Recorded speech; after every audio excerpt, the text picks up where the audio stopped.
ETF index mutual funds నేర్చుకుని stock మార్కెట్లో రాణించాలనుకుంటున్నారా? వెంటనే ఈ నెంబర్కి కాల్ చేయండి. గత కొన్ని రోజులతో పోలిస్తే బంగారం ధరలు, అలాగే వెండి ధరలు ఒక్కసారిగా కుప్పకూలిపోయాయి. గత 10 ఏళ్లలో ఇంత తగ్గుదల ఎప్పుడూ లేదు అని మార్కెట్ వర్గాలు చెప్తున్నాయి. ఇందులో నిజమెంత? అసలు ఇంకా చాలా తగ్గుతుంది అని చెబుతున్నారు. అందులో నిజమెంత? ఇవన్నీ ప్రముఖ మార్కెట్ అనలిస్ట్ ప్రశాంత్ గారిని అడిగి తెలుసుకుందాం. ప్రశాంత్ గారు నమస్తే అండి. నమస్తే నిరుపమ గారు. ఏంటండి గోల్డ్ అలాగే సిల్వర్ ఇంత దారుణంగా పతనం అవటం అనేది ఈ మధ్య కాలంలో చూడలేదు అని చెప్పి అందరూ అంటా ఉన్నారు. ఇది అసలు ఏంటి దగ్గర దగ్గర 1 లక్షకి వచ్చేస్తది గోల్డ్ అయితే. తర్వాత వెండి 150 వరకు వచ్చేస్తదని చెప్తున్నారు. కరెక్టేనా? అట్లా జరిగే అవకాశం ఉందా? లేకపోతే ఇది కేవలం కొద్ది రోజులు మాత్రమే ఇలా ఉండే అవకాశం ఉందా? డెఫినెట్ గా అండి. ఎందుకంటే ఇది మార్కెట్ రూల్ బుక్ కాదని జరుగుతున్న ఈ ర్యాలీ గురించి అర్థం చేసుకోవడం చాలా చాలా ఇంపార్టెంట్. ఎందుకంటే ట్రెడిషనల్ గా ఎప్పుడైనా సరే యుద్ధాలు వచ్చినా కూడా, అనిశ్చితి వచ్చినా కూడా బంగారు ధర పెరుగుతుంది. ఇది బిజినెస్ బుక్ లో ఒక గోల్డెన్ రూల్. సో అందరూ కూడా తెలుసుకున్నదే. కాకపోతే మీరు అన్నట్టు గత 40 సంవత్సరాలు అంటే 1983లో ఒకసారి ఒక వారంలో 10 to 20% గోల్డ్ పడిన సందర్భం ఉంది. ఆ తర్వాత 40 ఏళ్ల చరిత్రలో ఒక వారంలోనే దాదాపుగా 10 నుంచి 15% పడిపోయింది గోల్డ్. ఇది మళ్ళీ ఒకసారి చూస్తున్నాం. కాబట్టి ఇది డెఫినెట్ గా క్లోజ్ గా అనలైజ్ చేయాల్సిన అంశము. మళ్ళీ ఇది 1,00,000 కిందికి వెళ్తుందా, వెండి 1,50,000 వెళ్తుందా అనేది ఎవరు కూడా స్పెక్యులేట్ చేయలేని అంశం. కాకపోతే ఎందుకు జరుగుతుంది పరిణామాలన్నీ అండర్స్టాండ్ చేసుకోవాలి. ఎందుకంటే సాధారణ పరిస్థితుల్లో యుద్ధం ఉన్నప్పుడు గోల్డ్ పెరగడం అనేది అందరికి తెలిసిన ఒక సాధారణ నియమం. కానీ అది కాదని, యుద్ధం జరుగుతుంది, ప్రపంచం మొత్తం క్రైసిస్ లో ఉంది, అనిశ్చితి వాతావరణంలో గోల్డ్ రోజు రోజుకు పడిపోతూ వస్తుంది. కాబట్టి దీని వెనక ఉన్న కారణాలన్నీ కూడా మనం నిశ్చితంగా పరిశీలించి తర్వాత అంచనా వేసే పరిస్థితి మనం డెఫినెట్ గా వద్దాము. సో ప్రముఖంగా 3 కారణాలు కనపడుతున్నాయండి నాకైతే. సో ఫస్ట్ ఇది ఒక కొత్త కారణం. అంటే ఎందుకు చెప్తున్నానంటే గోల్డ్ గత 2 సంవత్సరాలకు కూడా చాలా పెద్ద ర్యాలీ అయింది. సో కాబట్టి డెఫినెట్ గా ఈ 70-80 ఏళ్లుగా గోల్డ్ మీద ఇన్వెస్ట్ చేస్తున్న ఏదైతే రీజన్స్ ఉన్నాయో, గోల్డ్ ని ఇన్వెస్ట్ చేసే విధానం ఏదైందో ఈ లాస్ట్ 2 years గా మారిపోయింది. సో అది ప్రధాన కారణం. అదేంటంటే నేను చెప్తానండి.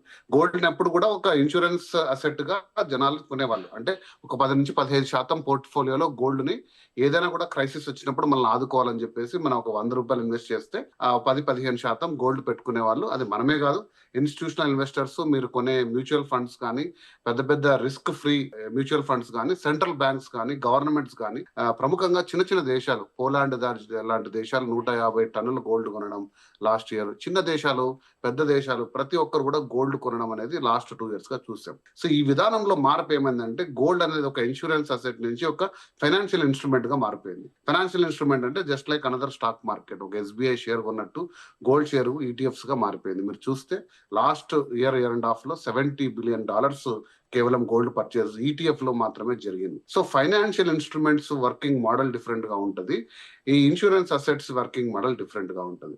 సో ఇప్పుడు ఏం జరుగుతుంది అని మార్కెట్ ని కొంచెం పరిశీలిస్తే, కొంచెం లోతుగా అధ్యయనం చేస్తే మార్జిన్ కాల్స్ అంటారండి. ఏంటి మార్జిన్ కాల్స్ అంటే, ఏదైనా సరే మీరు పెద్ద పెద్ద అంటే ఇన్స్టిట్యూషనల్ ఇన్వెస్టర్స్ 1,00,000 కోట్ల రూపాయలు పెట్టి షేర్లు కొనాలనుకున్నప్పుడు కానీ, ఒకవేళ ప్రతిదాన్ని షేర్స్ కొనకుండా లెవరేజ్ అంటారు. లెవరేజ్ అంటే ఏంటంటే మన దగ్గర ఉన్న అసెట్స్ ని కానీ వాటిని ఒక షూరిటీ ప్రకారంగా లెవరేజ్ పెట్టుకుంటారు. అంటే ఈ పెరిగిన ప్రైస్ ని మాత్రం నాకు ఇవ్వండి, తగ్గితే ఇందులో నుంచి తీసుకోండి అని ఒక లెవరేజ్ లో పెట్టుకుంటారు. ఇది ఒక ఫైనాన్షియల్ ఇన్స్ట్రుమెంట్. సో చాలా చూసాం మనం ప్రపంచవ్యాప్తంగా. ఇండియాలో కానీ చూస్తే లాస్ట్ 2 weeks లో స్టాక్ మార్కెట్ కూడా బ్లడ్ బాత్ జరిగింది. దాదాపుగా 20% పడిపోయింది. సో ఇలా జరుగుతున్నప్పుడు వాళ్ళు షూరిటీగా పెట్టుకున్న గోల్డ్ ని ఖచ్చితంగా ఎక్స్చేంజ్ చేయాల్సి వస్తుంది. సో ప్రధానంగా యుఎస్ లో అయితేనేమి, ఇండియాలో అయితేనేమి చాలా మొత్తం గోల్డ్ ని వాళ్ళు ఈ లెవరేజెస్ కింద మార్జిన్ కాల్స్ వచ్చినప్పుడు గోల్డ్ ను సెల్ చేయాల్సిన అవసరం వచ్చింది. సో ఈటీఎఫ్స్ లో కూడా గోల్డ్ ప్రైస్ పడుతున్నప్పుడు మళ్ళీ వాటిని నిలుపుకోవాలంటే వాళ్ళ దగ్గర ఉన్న గోల్డ్ సెల్ చేయాల్సిన అవసరం వచ్చింది. సో ఈ మార్జిన్ కాల్స్ అనేది అంటే స్టాక్ మార్కెట్ లో జరుగుతున్న డౌన్ ఫాల్ కి, దాని లివరేజ్ కోసము గోల్డ్ ని డెఫినెట్ గా వాళ్ళ దగ్గర ఉన్న ఇన్స్ట్రుమెంట్. ఎందుకంటే లాస్ట్ 1 year లో గోల్డ్ 70 నుంచి 80% రిటర్న్ ఇచ్చింది. సో వాళ్ళ లాభాలన్నీ తీసుకొచ్చి ఇక్కడ మళ్ళీ వాళ్ళని లివరేజ్ గా పెట్టుకొని వాళ్ళ యొక్క ఫైనాన్షియల్ ఇన్స్ట్రుమెంట్స్ ని కాపాడుకుంటున్నారు. సో ఇది కొంచెం టెక్నికల్ అంశము. బట్ ప్రధానంగా ఒక ఫైనాన్షియల్ ఇన్స్ట్రుమెంట్ గా చూసుకొని గోల్డ్ ని స్టాక్ మార్కెట్ క్రాష్ కి ఒక కుషన్ లాగా వాడుతున్నందుకు గోల్డ్ కూడా దాంతో పాటు పడిపోతూ వస్తుంది. సో ఇది ఒక ప్రధాన కారణం. రెండో కారణం మనం ఎప్పుడు కూడా డిస్కస్ చేశాము, యుఎస్ డాలర్ స్ట్రాంగ్ ఉంది, చాలా స్ట్రాంగ్ ఉంది. ఎంత స్ట్రాంగ్ ఉంది అంటే మార్చి 1 కి 10-year యుఎస్ బాండ్ ఈల్డ్ 4% ఉండేది, ఇప్పుడు 4.27% కింది. అంటే యుఎస్ ట్రెజరీ బాండ్స్ లో ఎక్కువ మొత్తంగా ఇన్వెస్ట్ చేస్తారు. ప్రపంచంలో నంబర్ 1 అసెట్ అది, గ్రోత్ అసెట్ లో అంటే సేఫెస్ట్ లో. సో కాబట్టి స్టాక్ మార్కెట్ లో తీసిన డబ్బులన్నీ తీసుకెళ్లి యుఎస్ ట్రెజరీ బాండ్స్ లో ఇప్పుడు హైయెస్ట్ ఇంట్రెస్ట్ రేట్స్ ఉందండి, ఆల్ టైమ్ హై 4.27% ఉంది. కాబట్టి సో అది అంతకంతకు పెరుగుతూ పోతుంది. ఇన్ఫ్లేషన్ పెరుగుతుంది, ఎందుకంటే ఆయిల్ ప్రైసెస్ పెరగడం వల్ల, ఇన్ఫ్లేషన్ తారాస్థాయికి చేరడం వల్ల ఇంకా ఫెడ్ రేట్లు పెరగడము. Not only fed, even European Union లో కూడా అనౌన్స్ చేశారు, ఫెడ్ వాళ్ళ యొక్క సెంట్రల్ బ్యాంక్ రేట్స్ పెరుగుతాం, వడ్డీ రేట్లు పెంచుకుంటూ పోతాం. రేపు ఆర్బీఐ కూడా వడ్డీ రేట్లు పెంచే అవకాశం ఉంది. ఎందుకంటే ధరలన్నీ చుక్కలంటుతున్నప్పుడు ఇన్ఫ్లేషన్ అరికట్టాలంటే కేవలం ఇంట్రెస్ట్ రేట్లు పెంచడమే ఒకటే కారణం. సో ఇంట్రెస్ట్ రేట్లు పెంచుకుంటున్నప్పుడు డెఫినెట్ గా దాని స్టిల్ బ్యాంక్ లో ఎఫ్డీల వైపు మొగ్గు చూపే అవకాశం ఎక్కువ ఉంది. గోల్డ్ లాంటి సాధనాలు 2వ 3వ ప్రయారిటీకి వస్తాయి.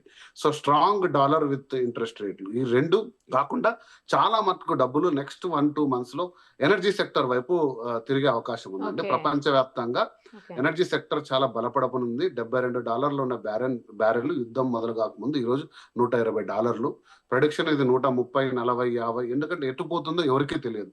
ట్రంప్ తీసుకున్న నిర్ణయాలు ఎవరికీ తెలియదు. ఎందుకంటే మొదట్లో న్యూక్లియర్ యురేనియం 60% ఎన్రిచ్డ్ యురేనియం ని ఇరాన్ దగ్గర నుంచి తీసివేయాలని లక్ష్యంతో ఎంటర్ అయ్యి, తర్వాత వాళ్ళ సుప్రీం లీడర్ని అంతమందించడం ఒక లక్ష్యంగా పెట్టుకొని, ఇప్పుడు స్టేట్ ఆఫ్ హార్మోజ్ ని రీఓపెన్ చేయించాలన్న లక్ష్యంతో ముందుకు వచ్చి ఇరాన్ కి బెదిరింపులు చేయడం, మీ పవర్ సెక్టర్ ని మొత్తం కూడా మేము నాశనం చేయడం, ఇరాన్ కూడా రిటాలియేట్ చేస్తూ మొత్తం మిడిల్ ఈస్ట్ లో ఉన్న అన్ని ఎనర్జీ ప్లాంట్స్ అన్ని కూడా డిస్ట్రాయ్ చేస్తానడం. సో ఇది కూడా ఎవరికి అర్థం కాని రీతిలో ఈ వార్ ఎటు వెళ్తుంది, అంతిమ లక్ష్యం ఏంటని తెలుసుకున్న సందర్భంలో ఆయిల్ ప్రైసెస్ అనేది డెఫినెట్ గా ఇంపాక్ట్ అనేది ఒక చర్చ అన్న సెగ్మెంట్ లో చాలా మటుకు డబ్బులు స్టాక్ మార్కెట్ లో కానీ గోల్డ్ లో కానీ తీసుకొని ఎనర్జీ సెక్టర్ వైపు తీసుకెళ్తున్న తరుణం కూడా ఉందండి.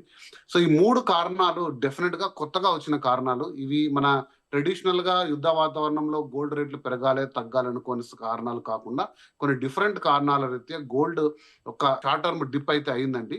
ఇది షార్ట్ టర్మ్ నేను ఎందుకు అంటున్నానంటే గత 70 ఏళ్ల చరిత్రలో గోల్డ్ తీసుకుంటే ఎంత 18% పడినా 20% పడినా మళ్ళీ కొంచెం టైం తీసుకొని కరెక్ట్ చేసుకొని లాంగ్ టర్మ్ లో రిటర్న్ ఇచ్చే సందర్భం గోల్డ్ ఎప్పుడు ఉంటుంది. కాబట్టి డెఫినెట్ గా గోల్డ్ అనేది మనకు పెరిగే సాధనమే కానీ తరిగే సాధనం అయితే కాదు.